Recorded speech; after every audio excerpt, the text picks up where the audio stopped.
Okay, it's my pleasure to welcome Tim Harris. Tim has a lot of experience. He is perhaps most famously known as the DA Shadow Minister of Finance in government. From your perspective, I think we're looking more towards the political economy and how politics shape the city, and specifically how cities evolve to accommodate different political interests also. In case any of you have political aspirations, there are a couple of things that little tricks. And one is, if you're ever in doubt of what to say, talk about education.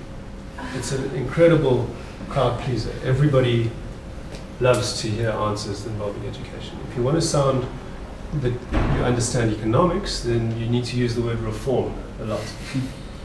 And if you want to sound like you're on the cutting edge, then you need to use the word innovation. So there are very few questions in politics that you can't answer with the sentence, our first priority is education, but overall we need more economic reform and a renewed focus on innovation. That sentence answers most questions in politics. But these are cliches for a reason, right? Because they are truisms, in fact. And I think they actually, those three, if I can deal with them one by one, education, reform and innovation, reflect kind of, let me call them mega trends, trends that will define our generation at least. So the first one is education. There's a global skills shortage. But we here at Stellenbosch, which together with UCT and UWC, gives us an incredible skills pipeline as a developing city. I mean, I know investors that have put up world-class R&D facilities selling all over the world because their cost base is super low. They want to live in this beautiful region and they can access top-level skills from the universities. So they're able to run top-level R&D outfits, tapping into our skills pipeline. Of course, we're quite blessed in this respect because the rest of the country lacks that top level of skills that our universities here produce for us. Given that we all live in this incredible lifestyle region, where lifestyle is where Michael Jordan decided to retire here because he loves the scenery and the wine. That lifestyle is a major priority for entrepreneurs and business owners who increasingly can live anywhere. They're running businesses where it doesn't matter where they live, so they're going to choose lifestyle cities.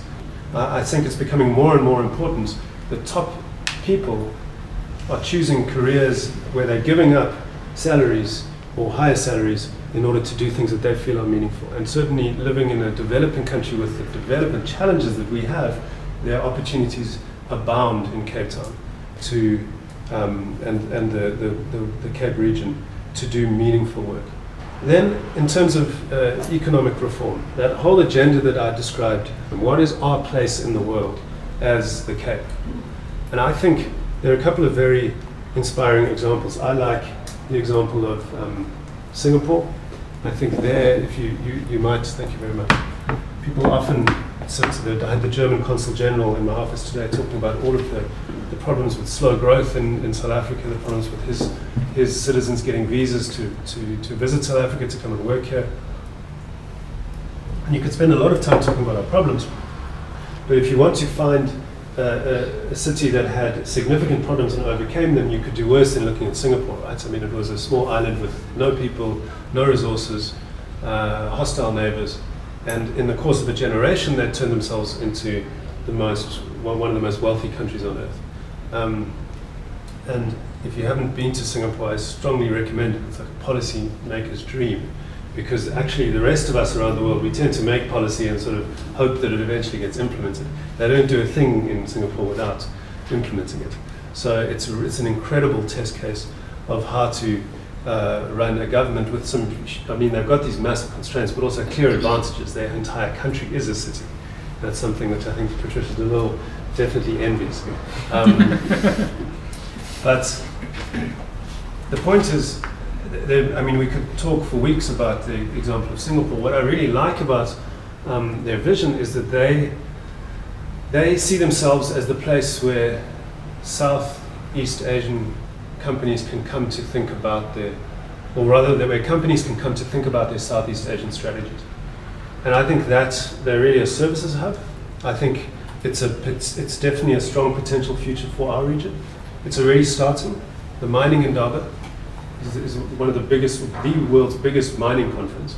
There isn't any mining in our region really to speak of. So you're finding companies coming here to think about their African mining strategies simply because it's a great place to have a conference and it's easy to get people here and they can come here and do that thinking. Because Singapore's positioned themselves like that for their region, and I think that's definitely a positioning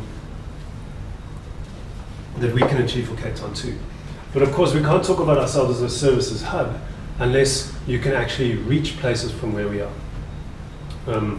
So the fact that we have 6 flights internationally from Cape Town Airport, almost all of them heading straight up into Europe. We don't have a major direct flight heading west or a major direct flight heading east. That's a problem. We have to solve the number of international direct flights out of Cape Town. And then we have 6 direct flights into the rest of the continent. If we want to be a services hub for Africa, we have to be able to access Africa from our city. The last point on reform is that we're trying to make the most out of really self-fulfilling prophecies. If we all go around talking about how bad the national economic picture is, people just aren't going to invest. And it doesn't mean we need to be in denial about the economic realities of South Africa. But certainly, I see my job now and the team's job working on this in the city as being repositioning Cape Town by telling the stories of what's actually going on here. That leads me to the third truism, the third cliche. In the past, the city was divided by design. And apartheid socially engineered Cape Town so that people lived in certain areas depending on the color of their skin. And you can actually still see that today, 20 years later, because it really, really worked, apartheid.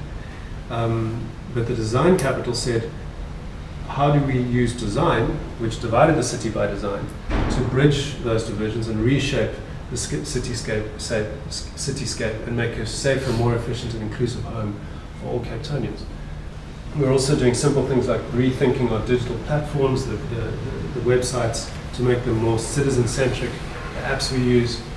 Right now, if you go to the City of Cape Town website, it's a long list of departments, and it doesn't recognize the fact that as a citizen, you probably need some services and you don't even know where to look within these departments. So it's redesigning our platforms. What you've seen happen in Durban is what's happened right across the continent, and in fact many cities around the world, where the central city has been hollowed out and you've had these other CBDs emerging to take the place of the central city, and that represents a significant loss of investment, right? You've got a huge asset base in the center of your city that, if you can protect, preserves a lot of value, and I think we've successfully done it here in Stellenbosch and in the city of Cape Town. What's interesting about the Cape Town approach is that it was done not by government saying we're going to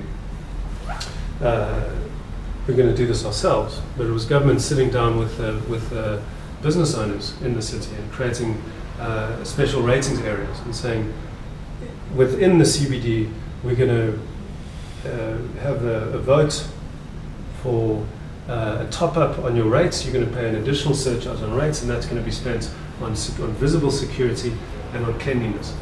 And it's going to be delivered in partnership with the private sector by the city. And it's been an incredible success in the central city, so much so that it's now that approach, special ratings areas, or SIDs as they're called, have propagated right across the Cape Metro. So I think that's a lesson perhaps for other cities in how important it is to retain that central city and how you might go about doing that.